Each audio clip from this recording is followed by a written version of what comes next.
চাচা আসসালামু আলাইকুম। চাচা বাজারে আসছেন কি কারণে? আমার চাচি বেঁচে আছে? চাচি বেঁচে নেই? কয় ছেলে নিয়ে আপনার? তিন ছেলে। তারা কি করে? ছেলেবেলা গাড়ি চালায়। গাড়ি চালায়? ভ্যান গাড়ি? ভ্যান।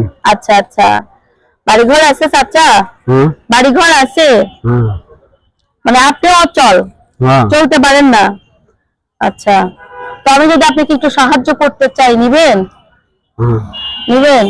আমি তো আপনার গায়ে ফার্স্টে হাত দিয়ে দেখছি চাচার গায়ে খুব জ্বর। হ্যাঁ, তো আমি কি চাচা ওষুধ কিনে দিব? ওষুধ কিনে দিব না টাকা দিব? কোনটা? হ্যাঁ, ক্যাপসুল খাই। ক্যাপসুল কিনে দিব না টাকা দিব? ক্যাপসুল আমি খাই, তাছাড়া আর বড়ি মুড়ি খাই। আচ্ছা, ক্যাপসুল খান, বড়ি টড়ি খান না? আসলে গ্রামের মানুষ খুব সোজা হয়, উনি ক্যাপসুল খায়, ওষুধ খান না। তো চাচাকে আমি যদি একটু সাহায্য করি, চাচার একটু উপকার হবে, তাই না?